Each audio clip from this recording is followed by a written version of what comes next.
Congratulations on picking up your freemium. My top four solo practices to honor your whole self, especially during these times of life where you might be feeling alone or you might be on your own. And what I found that when it comes to being alone or on our own, sometimes the most potent things that we can do is to to feel and to look inwards and um, to give ourselves different stages of honoring what you're feeling rather than hiding it or pushing it under the carpet, to breathing deeper, to nourishing the body and the nervous system. And so I just want to talk you through a little bit about what I have here today for you in this freemium. And so the first handout is a ceremony to honor the grief cycle. And now, like me, I'm sure that you too have explored grief throughout various times of your life. And grief in itself can be a very uncomfortable feeling. And I know for me, sometimes grief could feel like it is almost just taking over everything and not knowing what's going to be on the other side of that. And I'll share with you that in July 2020 that I experienced my mother passing over. I was actually holding her hand as she took her last breath. And in that moment, my whole being was enveloped in grief, but almost a void. It felt like a void. And it was in that moment that like I knew without a doubt that I had to honor that void. And by honoring that void, it meant to go into various ceremonies and rituals, but also ways to support me in being still. And I'm sharing this story with you because in that moment, I didn't know what was on the other side of that. There were days I felt fear, I felt uncertainty. I felt, wow, if I got completely still to the degree of stillness that was being called to me in that moment, would there be another side to that? Because I had no clear idea what I would do next. But I just knew I had to be in that space. I just had to. And so this is why I'm offering you this ceremony to honor your grief cycle. Now, within this ceremony alone, there are 11 steps. And those 11 steps are simply my favorite processes of ceremony to honor these cycles of emotion and deep feeling. Of course, customize this ceremony to you and find ways that you feel it resonates in your body and use this simply as inspiration and a guide. Your next piece in your four solo practices is a guided solo breath session. And so this is actually number 10 in your grief cycle ceremony, honoring the grief cycle ceremony. The breath. The breath brings us back into the body. It brings you back into your body. It will calm your nervous system.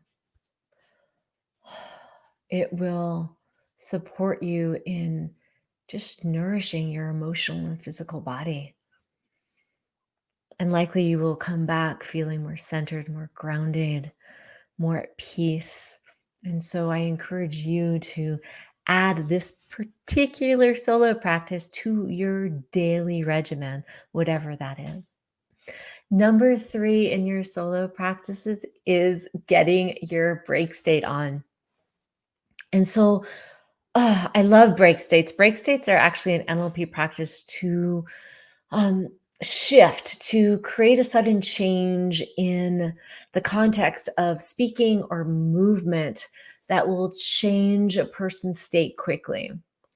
Now, I love these various break states. They're simple, they're applicable. But I know if I'm on the computer all day or if I'm in a stressful situation, I have a choice. I can either go harder into that stressful situation and make things worse, or in order to shake things up and to change the stress state that I'm feeling, I can choose to do something different, shake things up a bit. calm the nervous system. So that's what number 3 is for you. So enjoy it, read it, may it serve you in the highest of ways.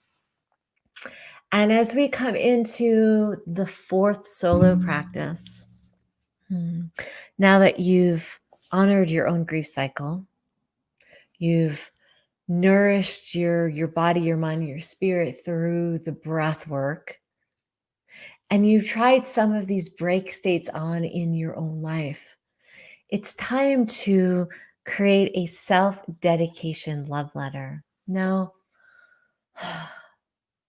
how often have you taken the time to actually engage or look at yourself as a lover?